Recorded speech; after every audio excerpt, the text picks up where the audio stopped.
right. Happy Thursday. It's Blur's Day, whatever. It's Thursday, and we are back again with another episode of Learning Tech Talks, where we are exploring the landscape of learning technology. This is a little bit of a sidebar from learning technology, but we are still talking about technology and disabling it. Oh, hang on here. I got to disable that.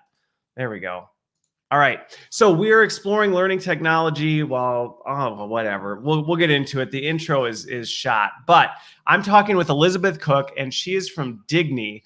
And we're going to be talking about what might be a bit of an emotionally charged topic, but I think it's a very important one. And so we're talking about combating racism and how technology is playing an important role in that. But before we do, let's get the conversation going, and I'm going to try and encourage everybody to participate because I want this to be a dialogue between Elisabeth and I, but also very inclusive of everybody on here. So let's do that with a little bit of lighthearted stuff. So let's start with, where are you in the world today? So if you can comment in and share that, that'd be great. Elisabeth, let me know, where are you today? I'm in Vancouver, hiding in a spare room from my family. Hiding in a spare room. Mm-hmm. Okay. All right. Well, yeah. And you know what? If anybody bops in, don't worry about it. We won't even, you don't have to do the CNBC or whatever, try and like quiet. Yeah, they'll be just as surprised as you are. Sounds good. Sounds good. Well, so I'm in Milwaukee, Wisconsin, like I always am. Western suburbs here. It is a glorious 50-degree Fahrenheit or 3-degree or 7-degree, something like that. So it's warming up here. So let's transition to the next one, which is, all right, Elisabeth, I'm curious to hear this one. So as you reflect back on your high school years, what crowd would you have been associated with? Well, I'm only going to count the last 3 years of high school because that's when I lived in Vancouver. Okay. And I think I wasn't out as being gay then. In fact, I wasn't aware that I was gay then. Although when I talked to people that I went to high school with, they said like, duh, obviously you were gay. But so I didn't hang out with other gay kids, at least not that I knew of, but I did hang out with a lot of sporty kids. I played soccer, and I used to race for snowboarding for my high school because I grew up on the North Shore, so we had a ski and snowboard team. That was a thing in high school? You could be like in a snowboard club? Yeah, the ski and snowboard team. We used to get to go on trips to go compete. What I had in rural Minnesota. All right. Yeah, Canada, we're killing it up here in the Pacific Northwest. I did that, and then I kind of hung out with like kind of the grunge kids. I really liked grunge, so there was like a lot of plaid happening as well. But I'm still friends with a lot of people from high school. Pretty much the girls that became like the popular girls that I chatted with a bit in high school, but I'm really friends with now. And now I'm not really sure why they were that popular because they seem pretty boring. Okay, but so it sounds like you floated in between different groups because you had kind of the athletic teams. There was the grunge side. Yeah. All right. Any cool fashion habits that came along with that? None that I was a part of, but I certainly, I liked the plaid quite a bit, and like band T-shirt. I mean, I feel like I'm kind of wearing plaid now, which I should have thought about before I brought that up as an example. I liked band T-shirts a lot. I had like a lot of Nirvana T-shirts. All right, like classic band T-shirt. Yeah, liking all the like Pearl Jam and Nine Inch Nails and all that stuff that makes people now realize that I'm in my 40s because I graduated high school in the 90s. Got it. Well, here we started with just, what was the clique that you necessarily ran with, and that has told us so much more about who Elisabeth Cooke is.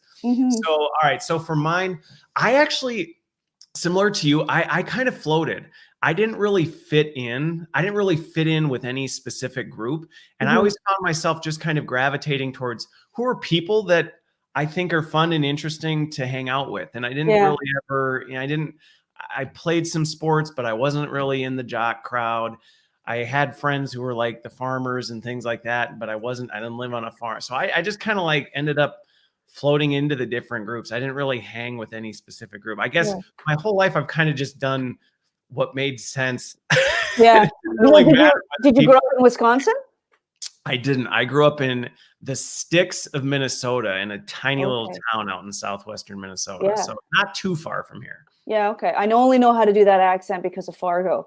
Oh, Minnesota. Yeah, from Minnesota. Yeah, there's a lot of really good memes and stuff going around about Minnesota and Minnesotans talking about like it not being cold outside when it looks freezing outside. So Yes, and I think having come further south, I say further south to Wisconsin, you know, I think the accent has faded. I used to, if I traveled outside of the States, people would always say boat, say Yeah. boat. I'd be like, what, boat? And then I didn't hear it, but Yeah. anyway.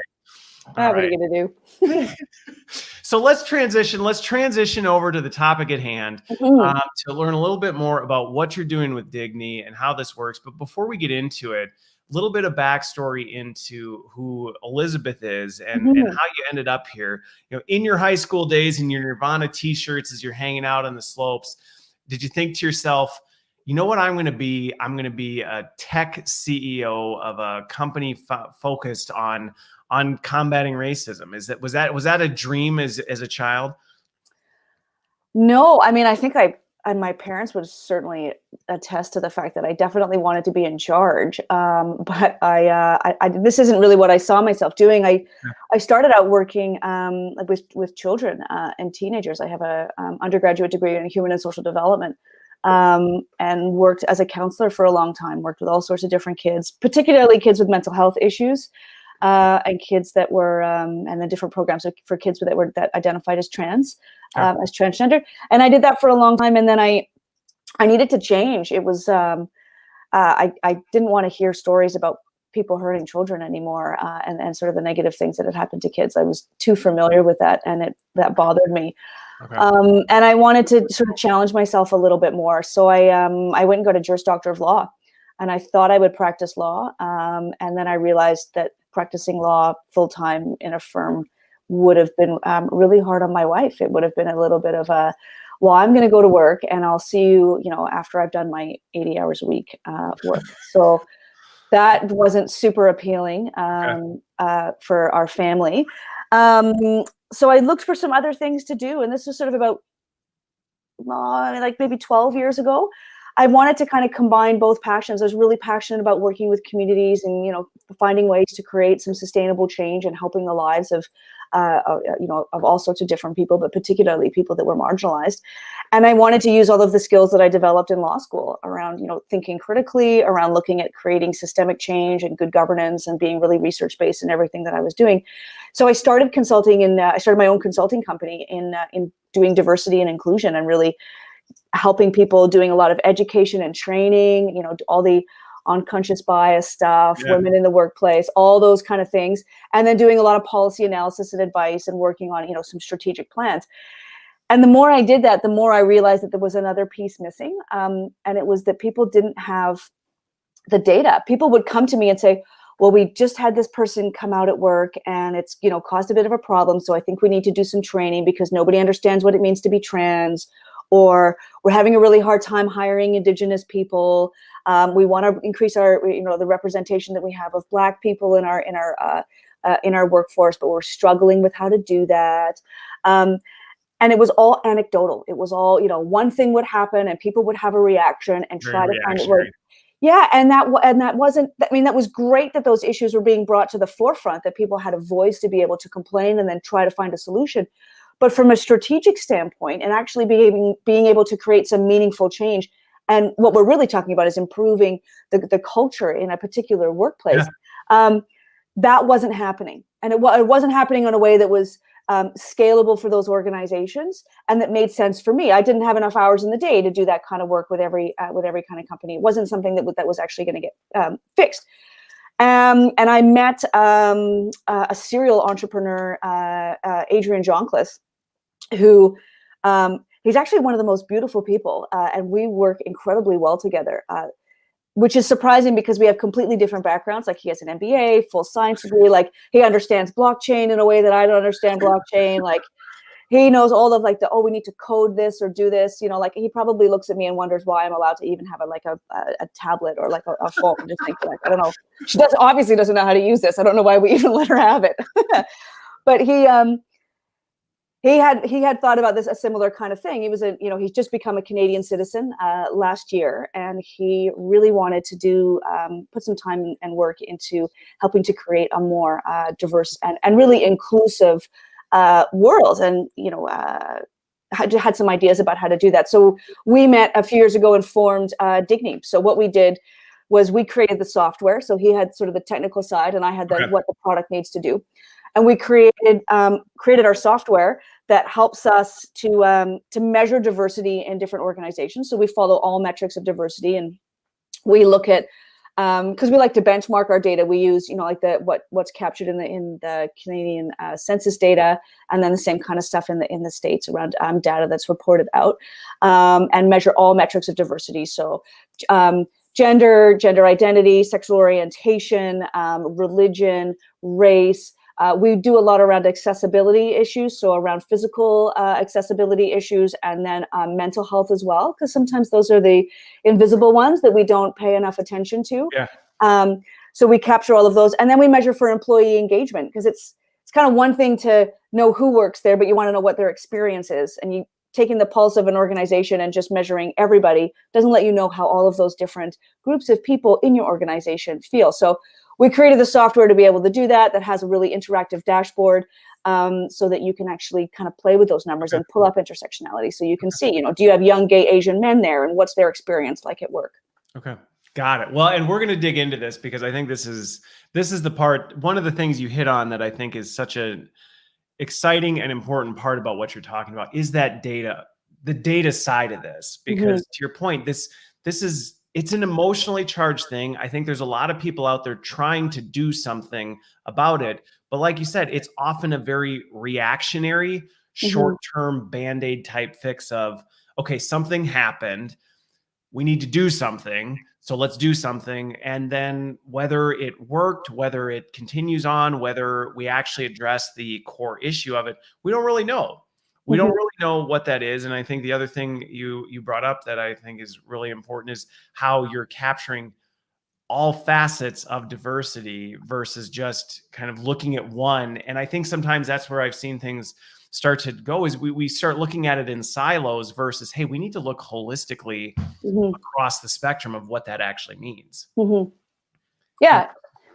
Go for it. Yeah, that's right. And I mean, when we, it's such a understanding, racism and our hesitancy towards actually recognizing that we are all really diverse and that we work better when we're being inclusive. What we really need to sort of keep in mind is that our research shows us, and research for like years, there's years of research that establishes that using data is one of the best ways to start to combat some of those biases, because it keeps us accountable. It actually shows us in numbers what's happening, so we can track it. We track everything else with numbers. You would never say to somebody like, well, how's the sales department doing? You wouldn't be like, the sales department, you guys are doing well, right? And they would be like, you know what, I feel really good about it. And I've talked to a couple of people, and yeah, we've done well. I feel good. Pat me on the back. We tick that box. You would even dream of doing that. You're like, I don't care how you feel about it. Like, show me what it is happening. How's marketing going? Oh, I don't know. I think people like our product. Yeah. It's not been an issue in our organization so far, so I'm sure it's fine. Like, no, it's not how it works.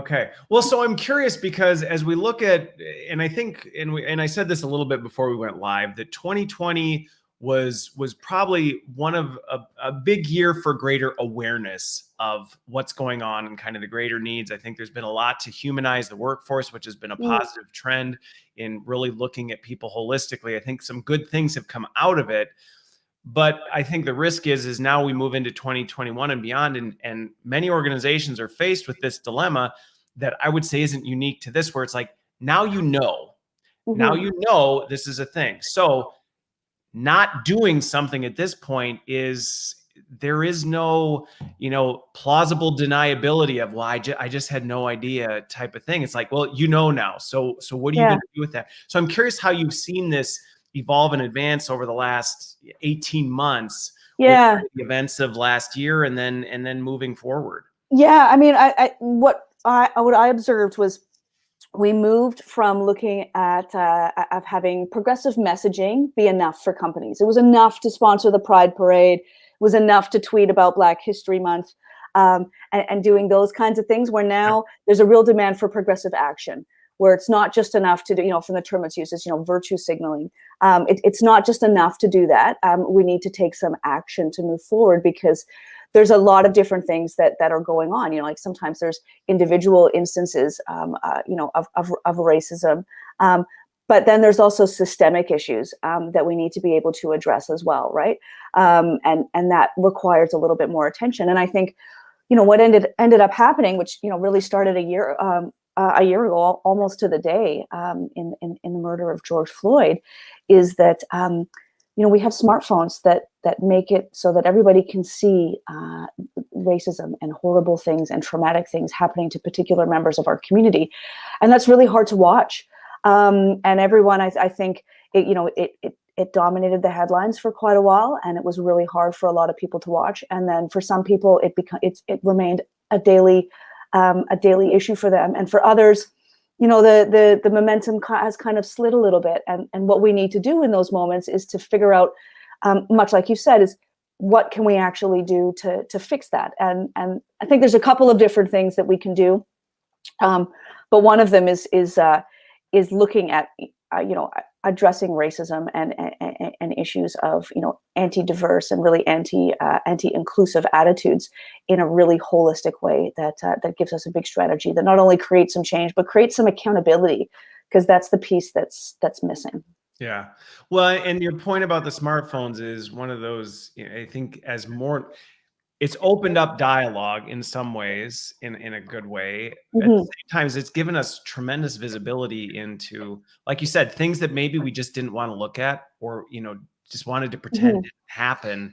And I think that's forced us to say, okay, well, now we can't really say, well, no, that's not here. That's not really something that goes on. And now, so as you're talking about what you did with Dignii on that, then this is almost giving a organization a true heat map in some regards of, here's what's going on in your company, in terms of, because from the sounds of it, not only are you saying, hey, here are the people and the kind of different lenses of diversity, so we get a full blueprint, instead of just saying, oh, Elisabeth is a lesbian. I think that's one universal viewpoint, but it's like there's other components of that make up Elisabeth. So it's giving you that visibility into the holistic view of the workforce, so that you can see where that is, so that you can do something about it. Is that fair? Yeah, that's right. I mean, and one of the things that the data really does is challenge, what it is that we think is going on in a workplace. So there's two things that you want to look at when you start looking at those numbers right away. One is it shows you who works there. It also shows you who doesn't. So there might be some really big gaps. I have a lot of, a number of clients that look at and are really interested in increasing the number of Indigenous people in their workforce. And they realize that the Indigenous people that they had working there, that they were counting in their minds as working there, they weren't in full-time meaningful employment. They were either in some part-time jobs or working in contract positions that were just, they were fixed term, but they were rolling contracts rather than having the benefits of being a full-time employee. So when you look at the data, you can see those kind of things. You can see who are the people that you have in those roles, and do they have any opportunity in your organization outside of that. There's so much research that's been done around, and frankly, just the financial case for losing some of the knowledge and experience that you have in those staff, right? If you're able to keep that and build on that, you're really strengthening your organization. It costs so much to hire new people and to train new people, both at the entry and at the more senior level. So when you can keep that in-house and build on that in-house, you're really strengthening the engagement that you have in your workforce and increasing the knowledge base that you have. Which what company doesn't want to have that? Who doesn't want to save money and have everyone be really good at what they're doing? Well, and one of the things I'm curious, just because you're spending all this time and data on this, and one of the things that I think has, in some regards, made it difficult, or I think in some of the conversations I have, people struggle with this because there's a lot of terms that get thrown around right now, right? And again, it's emotionally charged. There's a lot of terminology. And I feel like a lot of times people aren't really sure what to do with it. And some of the examples, but I'd love you to kind of elaborate on this, is you'll hear systemic racism, right? Well, we need to address systemic racism, which can feel very, I don't really know what that is, or I don't know what that means. So it leaves people in this place of like, add more, diverse members to the board, I guess. Like, there's not necessarily always clear action on what to do about it, which leaves people feeling in a sense of helplessness. So I'm curious how this data is then, what are some things that come out of this that make people go, hey, we now know, but we can actually do something about it because we can see here's an action that we can take. Yeah, so a really good example is I've been working with another tech company, and helping them to expand, diversity. And one of the things that they felt was really challenging was they really wanted to hire more women, and they wanted to hire more Indigenous people because they recognized those as being two significant gaps in their workforce. So we would look at all of the data, and we realized, and they were saying, like, we put all these job ads out, and we just don't get any like qualified candidates, right? Because even when you're hiring for to try and attract more diverse candidates, we're not lowering the bar. We're just looking for someone to have, an added quality, right? So the level of qualification that's an important remains the same. clarification, because you'll see that where it's like, oh, well, that's what we're doing. It's like, no, it's not. I deal with that argument all the time. They think we're just, letting unqualified people in because they're women. I say, well, no, there's qualified people out there. We just need to figure out, how to make them want to work here. Yeah. So there's a few things that are going on in the tech sector, and there's been a couple of different responses for that. One is there's not as many women and Indigenous folks going into those programs in school. Okay. That can be a systemic issue because there's some barriers. So there might be there's some cost barriers in going into those programs, of being able to, financially afford to go to school and continue living, and other responsibilities that you have. That is a privilege that's not necessarily afforded to everybody. Sometimes that can be harder for Indigenous folks. We've certainly seen that in some of the data that's available, and harder for women to go in. And they didn't want to. In Canada, there was a bunch of research that was done around all the STEM programs, so around science, technology, engineering, and math. And they did a bunch of research and realized that, young girls weren't going into math and science because of decisions that they'd made about feeling like they belonged in those subjects in grades 3 and 4. So they've done a ton of work in grades 3 and 4 to really push and encourage young girls to want to go into those areas. And then they've been doing that for a number of years. And then we're starting to see that change, where we're seeing more young women feeling as though they belong in those programs, and then going into mining and engineering and technology. And that's sort of making a shift. So that's a systemic shift that needed to be made to adjust those programs. Another one that I've worked with this company is, so with that company, we were looking at Before we go into it, though, can I pause you there? Because I think one of the things that I really appreciated what you said about this, and I think you hit on this, because the term that I'm starting to hear coming up, which I think really hits on something, is the sense of belonging. And I think that is such an important piece that you'll hear it taken out of context. We go, well, we're just trying to force people to be more over here, or shove people into this category. And it's like, no, that's not the goal. The goal is to say, we want to make it feel like you can belong here, so people aren't avoiding it because they don't think you don't belong here. Stay out. Yeah, so you can see yourself in it. Right. Yeah, and that's a big piece. And so that's sort of one of the bigger long-term strategy pieces. So this company, can work with some of those programs and do more, internships, co-op opportunities, those kinds of things. Another is actually looking at the job description and seeing if those skills are actually required. Do you actually need to have this particular degree or this particular qualification to be able to do that job well? Or can you rethink what it is that you're asking of people? Is that something, especially in tech, is it something that you can learn on the job? Yeah. And if it is, then you need to adjust, how you're hiring for those positions, right? You can get people in at a more junior level, provide them with the training that they need to do that specific job really well in your organization, which in the tech world, like, that can just take a few months of being able to learn something. Well, and I mean, the degree, the bachelor's degree alone, there's tons of research out there showing how that, just setting that as a baseline can be massive in avoiding, can make it very difficult to create a more diverse workforce, because, like, well, that alone is can be a pretty discriminatory thing. Going back to your point of not just saying, oh, that doesn't matter, but saying, does it really matter? Because I don't know a lot of people. I would know a lot of people who would say that's not necessarily a great measure of whether somebody's going to be really successful in this type of role. It was just a nice, easy, well, this is an easy way to screen candidates without necessarily thinking of the implications. Yeah. And a lot of the skills that you learn in that, like, depending on what the job is, you can skip some of the broad learning that you do in a bachelor's degree and have it be more targeted. And we've seen that, with the more we have like, BCIT here, the BC Institute of Technology, and there's other similar programs that are shorter courses. But, some of that stuff you can do on the job, or, you can fit in other more creative ways that can be just as helpful. So those are some of the ways that, like that's one client looking at that as a systemic issue and ways to be involved in that, right? Because they would already take on interns, they would already take on co-op students, they already have relationships with some of those institutions.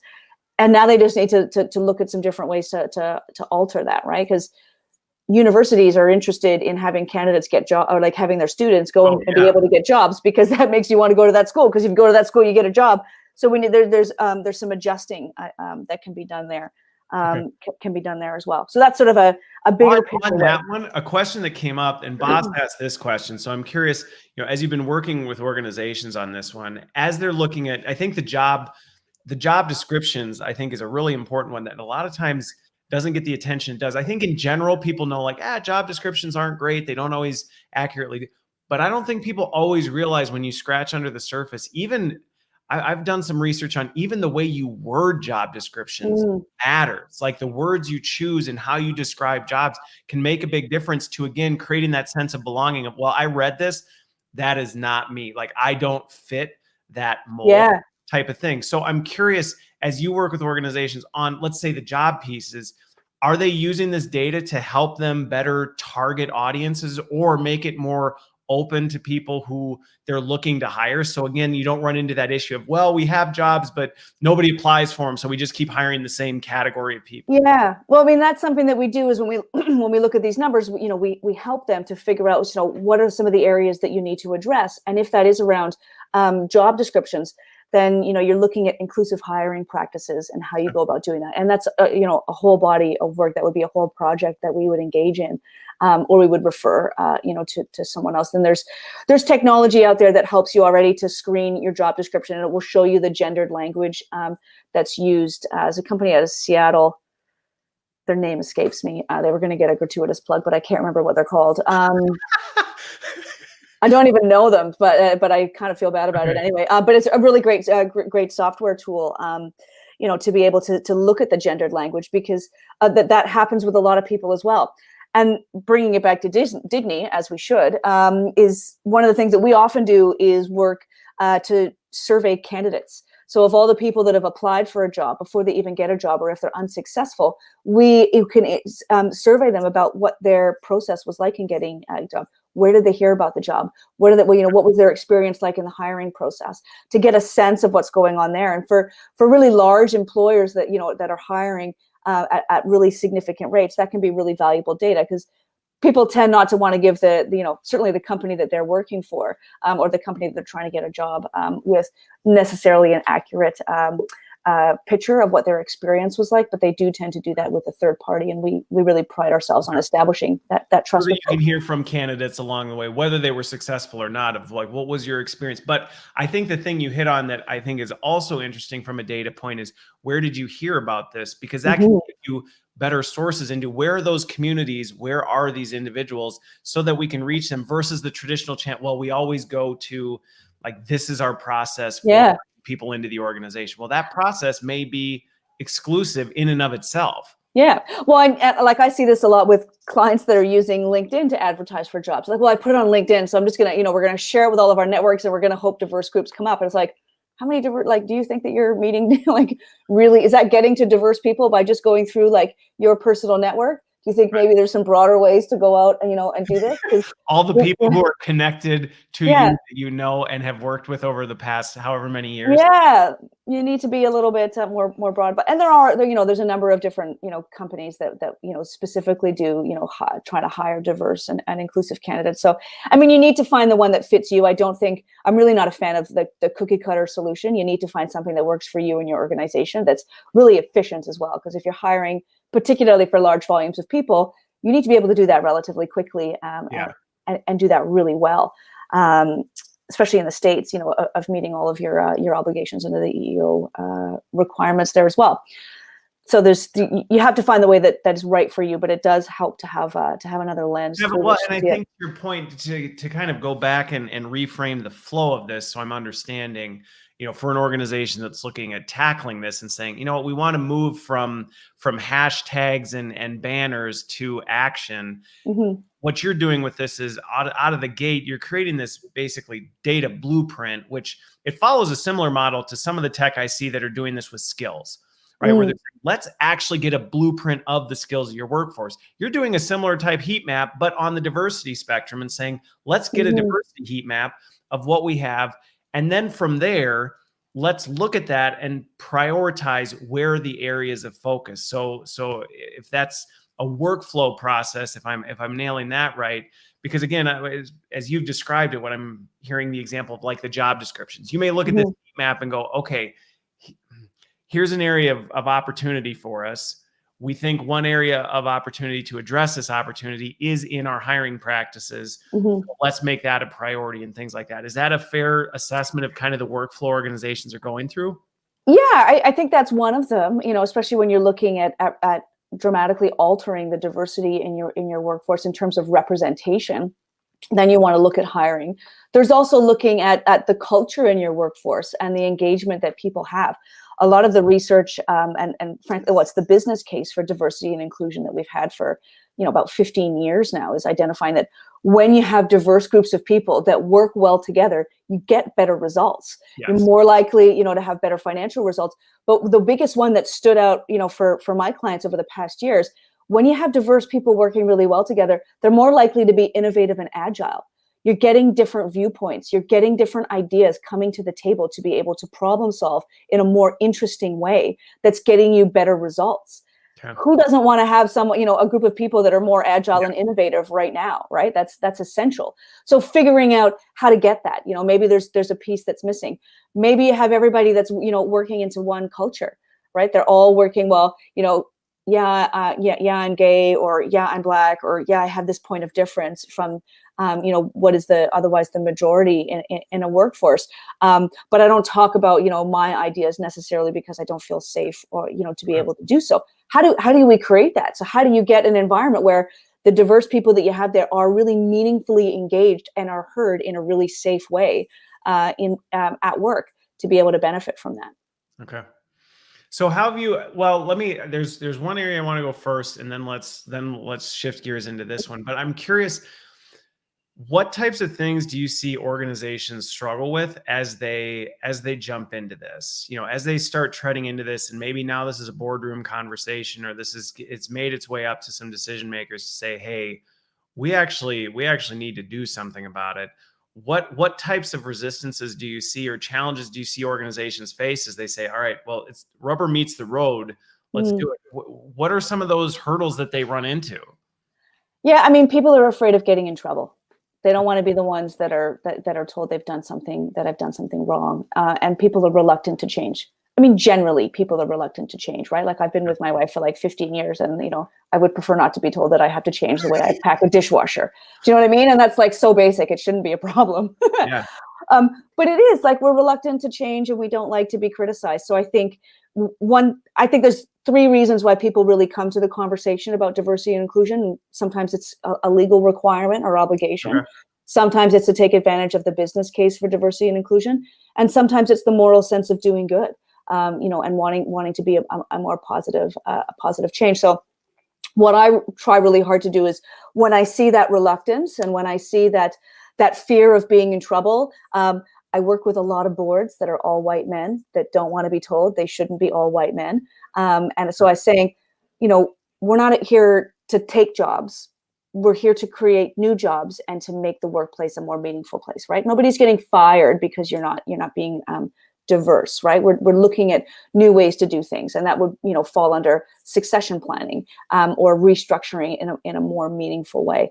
But that's sort of what I see, and I always try to focus on the positives, because diversity and inclusion isn't about being punitive. It's about making things better for everybody. Everybody's going to do better if we're being more innovative and more agile. Everybody's going to do better if we're able to create better solutions that make more money for the company, right? And creating that environment, we all stand to gain. Often when I talk to groups about, well, why should we want to be more diverse, or why do we need to have different people around the table? If you go to a food court, you don't want to see 10 burger joints. Like, unless you're like really, really passionate about burgers, right? You want to say, I want to have a few options. I might not go to those McDonald's, options. Hardee's, Yeah. like every single. You know, you want to mix it up a little bit. You want to have some different options, and food is often one of the easiest ways to get into a new culture and to, Okay. you know, recognize that we can have diversity. Those are good things to have, right? We can still all sit down, we still all eat meals, but they can come from different places, and we can do, you know, have a little bit more variety that way, and we'll do better, right? So with that, because I think it's one of the things you hit on there, and I think it's a really important piece, is this fear factor creeps in. And when the fear factor creeps in, you will just see people paralyze. I mean, they will just paralyze when it's like, I feel like you're coming in to take what's mine. And all of a sudden it's like, whoa, we need to, how have you worked through that? I mean, you kind of scratched it a little bit, but I think it's a really important piece to address, because this is fear does weird things for people, and it can really paralyze progress in many regards. To your point of, well, we don't want to admit that we actually did have these issues. We did have these issues, and we haven't been doing a very good job. Heaven forbid people know that we made mistakes along the way, and we be open about that, so that we can say we recognize it, it happened, and we want to do something about it. How do you coach them past that? Because I can see that being a showstopper. Yeah, it really is. I usually I work with those groups in private, so I would do I often personally do education and training with those groups in private, so that they feel safe and comfortable being able to ask really hard questions. Because that's often what it is we just need to have some more challenging conversations. And I show them all the reasoning and all the things that they can stand to gain. And I focus a lot on personal stories. You know, sometimes it can be really daunting when I say to, you know, a group, oh, this is like an all white board of old men. Like, you need to change it up. When I talk about other examples of groups that have done that successfully, and tell the stories of those people and explain, like, so here's an example of a really qualified candidate that, you know, you didn't choose or don't have the ability to choose right now. This is what you've missed out on. And this is another organization that has gone through that change. So really showing them the personal side. My experience is that most people, you know, you can tap into that empathy, and you can help them work through their fear and help them to see themselves in a positive role in creating that change.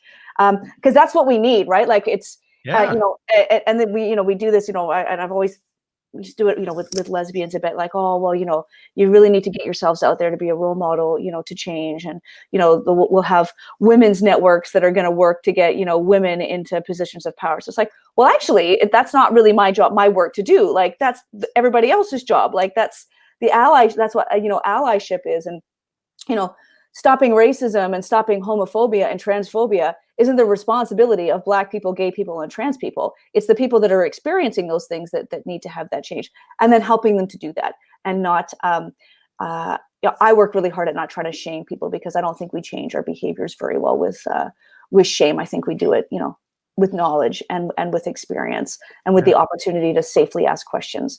So I try to do that, because it's challenging, right? Like, I can see that approach working very well, in that it brings the defenses down, because like you said, you know, attacking, shaming, things like that it creates a natural defense, that then you're protecting things like that, versus like, let's talk about this. And I think that's why conversations like this are so important, to be able to actually have dialogue about this and talk openly about it, not in a, to your point, punitive way, or, you know, an attacking way, but say, hey, this is the reality of some of the things that are happening. This is how it's affecting things. Let's talk about the benefits of addressing it. And this doesn't mean we're coming for yours. No, it's not. The tide goes up for everybody. So let's talk about how that works. Yeah. And we need that help, right? It's not, you know, pushing, you know, white men out of the workforce isn't going to fix things for anybody. Like, we all need to be able to work together. So seeing that you have a positive role in that is really important. And I will say that, you know, racism in the workplace, like, it's not down to like just men. Like, there's plenty of other, you know, plenty of women and other folks that have gotten on board with that. You know, white men just happen to be on the flag for a lot of those issues, which is, you know, challenging in and of itself. Yeah. Well, but again, and is it there for a reason? Yes. But to your point, and I think this is what was interesting as you know, you and I talked and I got to learn more about Dignii, is the fact that yeah, it's about looking at that whole picture and saying, what do we do about this? Because we need to create a truly diverse workforce to get the best out of everyone, and again, to raise the tide. But how do we actually do that? So one question that came up, and unfortunately I can't see who because of the whatever LinkedIn privacy settings, but ideas just based on, and I think this is really appropriate to where we're talking right now, is if you're in one of those groups where you don't have the sense of belonging, where you feel kind of like a duck out of water going like, I'm here, but it is an uncomfortable territory to be. Do you have recommendations or things just based on your experience? Because obviously you're walking into boardrooms of all old white males going, hey, guess what? This isn't what's best for everybody. And it hasn't launched nuclear fallout. So you've got to have some tips and tricks over the years that you've discovered to say, how do we engage in these dialogues? How do we have a productive conversation? Well, I mean, while we're, hitting on old white men, I get along with old white men really well. I really like drinking whiskey and scotch, and that has just been an absolute gateway. Back when I could go and, have a drink with people or go out for dinner with clients and board members and stuff. I obviously miss drinking in public because that was a really great thing. And that was a way that, we could connect. I like that world. So I look for similarities and ways to connect with people personally. And, I carry a lot of privilege. I have a ridiculous amount of education. I'm a white person. I'm a lesbian too, but most of the people that I work with are, a little bit, sometimes they're a little bit surprised by that, which is a whole other topic of conversation. But I think what you need to do is find ways to connect with them. So I saw the question pop up around, how do you connect on D&I with your peers in a heavily IT or technical dominated environment? I often use pop culture references. So I'll reference TV or movies, which is nice because it's not me talking about my personal experience. It's about me talking about something I saw in a story on TV. So it's a little bit more comfortable to be critical or look at that in an analytical way. And we're starting to see more different faces and people represented on TV than we used to. And it's more than just, we used to be such a problem. Whenever you saw trans people on TV, they were like the victim of a crime. And that was the only thing that they were able to be, both in fiction and in nonfiction. Now we're seeing that change where that's just a part, that's just a part of who the character is, but it's not their purpose for being on the show. And we're seeing better representation, although arguably not enough, and certainly not representative of our population. But seeing other faces during the lockdown, my wife and I really enjoy like terrible, trashy reality TV. Like absolute, like it's just like shameless 20-year-olds behaving poorly, like on Love Island. Like I love it. And it used to always be like white people on reality TV show, but there's all sorts of other programs now. So I like being able to bring that up. Someone told me recently about a new show called Bling Empire, which is kind of like Real Housewives, but for really rich Asian families in LA. And it's riveting, and it's a whole other world that I didn't even know existed, and I'm embarrassed I didn't know it existed. But there's all these other new things that I can learn. I saw a reality show the other day. My wife and I just finished it about people that identified as bisexual or pansexual on like a dating reality show, which is something that I've been craving for like probably longer than I care to admit. But it was really interesting watching. So looking for those kind of things in the media, points of connection, and those stories, is nice because then you have other faces to use as examples rather than having to pull on, a hypothetical that's really just pulled on some of your own personal experiences or on something else.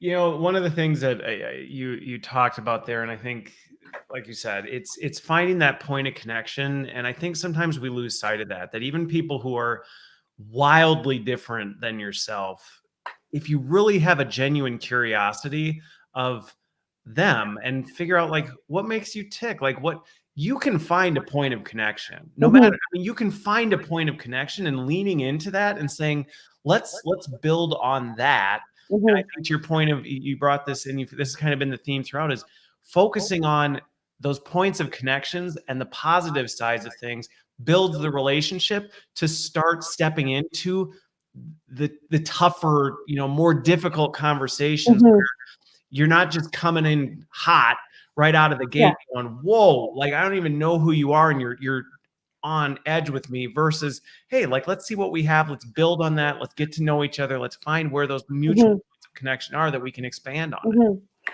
And that's where when you're able to have that connection with someone, then you can talk about like, well, if we're going to talk about data, let's talk about, you know, the rates of incarceration for folks. Let's talk about like the systemic challenges that we have around laws that incarcerate, you know, BIPOC communities at a much higher rate. You can talk about those things and start to see, you know, some of the shifts and challenges. You can see how, you know, women have been excluded from the workforce for a variety of different reasons. And when I talk to people about that, you know, I often say, we want to have women in the workforce and we want to have women in roles, and they do need to be able to care and love for their children. But the system that we have set up now excludes men. You know, it makes it so that men aren't able to spend as much time with their children, and they miss out on a lot of those elements of fatherhood, of being able to, you know, attend doctor's appointments and go to school. So the system that we've set up, while we often talk about it as excluding women, it's also taken a lot away from men. And if we can get everybody to the table, there's some interesting ways that we might be able to shift the way that we work, to be able to, you know, let everybody do a little bit more of everything, right? To be that much more flexible. If we had a workplace that was more flexible, you know, for, you know, men that are parents, that would make a lot of changes as well, because it's done a real disservice to men. Well, and it's reframing the dialogue. I think that's one of the things you're hitting on right there, that with that topic specifically, but I think you could apply it more broadly, which is, yes, you could look at it as it's this way, or it's exclusive to women, or you could say, hey, you know what? It's also exclusive because look what you're missing out on because we aren't addressing this. And now you've got that point, again, the mutual point of connection saying, this isn't about us versus them. This is about how we grow together. Yeah, and the way that, you know, our workforce was set up was that you had to be away from your children and your family so that you could work, so you could achieve those milestones and get those promotions and look at how, you know, you can financially take care of your family. What if that system was a little bit different? What if you'd had a little bit more flexibility in there? You know, you would have gotten a lot more. You still would have, I'm not saying, you know, give up your career, don't be thirsty, you know, for the things that you want to do. But, you know, if we just look at doing them a little bit differently, we can get there. Yeah. Well, and just as a personal example, I remember early in my career being told, you're going to have to choose between being successful and raising a family, and refusing to accept that status quo. Well, that's just how it is. It's like, that's not true, actually. And you can change that, and you're actually better in both worlds. You don't have to lose one or the other. And I think that's a dramatic shift that I think sometimes we have to fight against that, because that is that tendency that we've been built on. It's like, well, taking from one means you have to give up something else. And it's like, maybe not. Yeah. Yeah. And a lot of people think, you know, if you're going to be more diverse and inclusive and have all sorts of different faces in your company, then you're going to miss out on, you know, productivity because you won't be hiring the best candidates. And it's just not the case. You know, and we don't see that. We certainly don't see that around you know, efficiency and staff retention data that we have. You know, we can see that, you know, you have harder working and better staff when you have an inclusive environment. People want to be there and they like the company and they're working hard for that. And who doesn't want to have those folks working for them? It seems so simple. It seems so simple and logical, but it oftentimes just gets missed, that when you really think about it, happy employees that are engaged, perform better. I mean, it's just even just your own personal experience. How well do you do when you're miserable, you feel excluded, you feel like you can't stand what you're doing, and you're on the outs? Like, you're not bringing the best of you to work. No, I go into the other room and watch reality TV. The enterprise.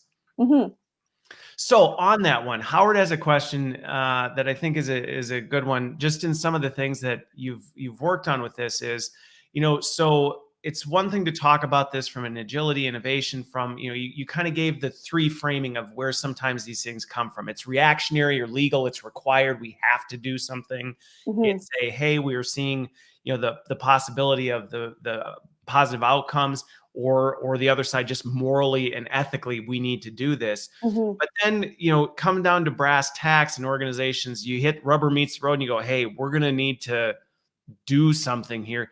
You're asking in some regards for them to take a little bit of a leap of faith, because you're saying, I get, you may not even see it. You may conceptually kind of see it, but you're going to have to trust me on this. how do you augment or balance that to say, but just to give you a little bit more comfort, let me help you show you how we're going to prove this business case out, that this isn't just a good feels type initiative. Yes, it's that, and it's going to have a positive impact. Yeah, I mean, there's literally 15 years worth of business cases. So you can go to catalyst.org that will show you a lot of that research. The McKinsey, is it McKinsey or McKinsey?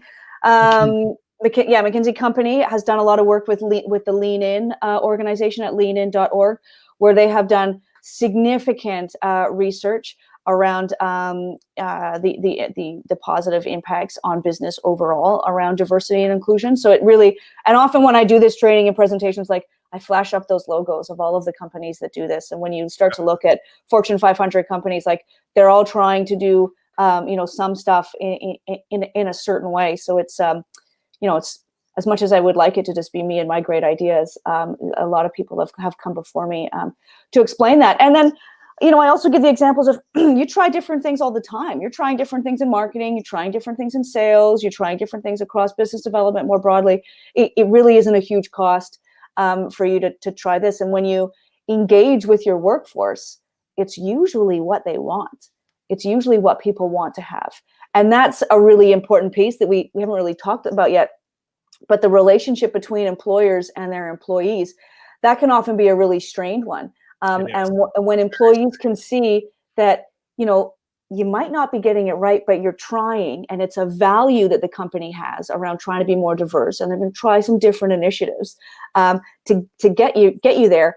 Just that trying has been shown to make a real difference and to strengthen that relationship there and that level of engagement. Right? We don't always have to be perfect, but when we're trying, and we're seeing some success, that does make a difference. Well, and I've got a follow-up question to that, but I mean, again, just anecdotally, if you think about that, it's like just even thinking your own personal relationships. When you interact with someone, if you can see they genuinely care and are trying to do something, even if they're missing the mark, even if you're like, I even think of my interactions with my wife, where you're like, it's not quite what I know, but I know what you're getting at, and I know it comes from a good place. That builds a lot of bonds. And I think my follow-up question to that from Howard is, are there some of these key metrics then that organizations who are saying, we're going to do this, let's do this. Is it specific to, all right, where are we applying this?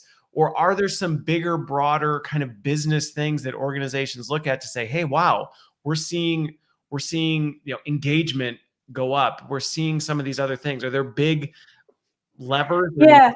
So measuring engagement broadly is one of the ways to do that. A lot of people, they have different measures and metrics within engagement that they're looking at. And we have our preferred ones at Dignii. That's certainly one of them. We do a lot of follow-up surveying. So we do, our engagement and our diversity surveying. But then whenever, you figure out what that company is going to do, whatever initiatives it is, then we measure the success of those. And sometimes it depends what industry you're in. There's different regulation and requirements in public versus private and with government organizations as well. So that's where it kind of steps out of that cookie cutter piece and becomes a little bit more individual, because it can vary. It can also vary, if you have a company that has a number of seasonal employees for what you're measuring when, but broadly, engagement is probably. I have to imagine though, so the fact you're doing this blueprint, right? This diversity blueprint, if you will, or heat map, whatever term we want to call it. Because you now have data on this, going back to the question of, right, how are you measuring whether it's working? Well, because you're dealing in data versus kind of gut feel and emotional thing, you can actually measure it, because to your point, you can say, well, here's where we were. What were our objectives? Our objectives were to increase engagement in this population, or increase workforce diversity over here or here. Well, you have the data on it, so you can say, well, did we do that? Are we trending towards that, or are we not? And if not, doesn't mean we sit and go, oh, well, it didn't work, but we can say, well, what could we change, or what could we try differently to see if we can continue moving it in the direction we want it to go? Yeah, and depending on the size of employer that we're working with, we can do all of the the pre-hiring surveying as well to see if, if any inclusive hiring practices where you wanted to get more diverse folks applying to the job, we can survey and measure for that. And then we can also do it at the other end to look at who's leaving and why they're leaving. Doing those exit interview and exit surveying pieces to see what's going on there is really important too. And when we're very targeted with what we who we survey. If there's certain issues in certain departments or areas of a business, we can target those. We haven't really talked about the privacy piece, but I will say that we comply with all privacy legislation in whatever jurisdiction it is that we're working with, and we never. That could probably be a whole nother episode. It is, but if I never really get to do just a blanket statement on it with no follow-up questions, but we never report on anything. Everything is anonymized that the company gets back from us. So you couldn't identify who it is that said that. Elisabeth is all these things based on her responses type thing. Okay. Yeah. Well, and then we'll see how many questions I can squeak in here in the last couple of minutes, but I don't think we will because we're going to easily run out of time. But I think one of the ones that I'm curious on, what are your recommendations for organizations in this sense is that I can anticipate and have seen this over the years, just in my experience, that sometimes it can be a little bit of a bumpy start, which again can contribute to that fear factor of what if we make a mistake or what if we don't do it right? And there is a strained relationship between employees and employers oftentimes. So there is this I don't want to be the first one to make a move because if we make a mistake, this is going to blow back in our face. How do you work people through that, and encourage them to say, hey, you're going to make mistakes, but you got to keep working through that. Usually being transparent is really obvious. So when we start working with a company, we say, well, we're going to work together for a year. You're going to do this. You need to communicate this, to your staff team. And we have comms people that work with us, and we work with their comms team to be able to roll out those information campaigns so that it's not, we're not asking people to read books to learn all about, why Dignii's coming here, but they're getting the gist of what it is that we're doing and what they can anticipate. And that process of being transparent about what you're doing and why, what they can anticipate and what the company, is really looking to try to do. The feedback that we get is that that's really encouraging, and people do engage. I have employees that will from other companies that will email me specific questions, or they'll be really pleased that we're working with them. And we'll sort of open that up in a safe way. And the fact that we come in, and we anonymize everybody's data and we keep it really private is really helpful, because employees don't always want to tell employers that harder information. The trust level's not there. Yeah, but it's stuff that employers need to know to be able to make those changes. So that's why we can be very helpful in those situations. Okay. No, and that makes sense in terms of the transparency, I think, is one of the biggest things. And I think there is this hesitant, well, we just don't want to say anything because what if it's people will be more inclined to forgive if you tried genuinely from a good place and made some missteps and if you just didn't say anything. And then you leave people in the void of wondering or whether, things are actually happening. Yeah. You never get something done by ignoring the problem, right? No. And that applies to just about anything. Just ignoring it and hoping it just goes away and not saying anything about it doesn't usually go very well. Okay. Awesome. Well, I'm not going to ask another one because if I do, I already know we're way over and we could probably have several follow-up conversations to this. But I really appreciate your time today, Elisabeth. This was really fun, and I think an important conversation for people to be having and thinking about as they're thinking about okay, we want to do something, we need to do something, but let's not just blindly throw spaghetti at the wall and take a guess whether we're doing the right things or whether it's actually making an impact. Let's do it from a data-driven approach. And there's some hard work ahead, but it's worthwhile work. Yeah, you're quite right. And I'm really thankful to have had the chance to chat with you this morning, Christopher. And if anybody does want to continue the chat with me, they're welcome to get a hold of me on LinkedIn or email me and have that conversation too. I'd be happy to chat with them. Awesome. Well, thank you for your time.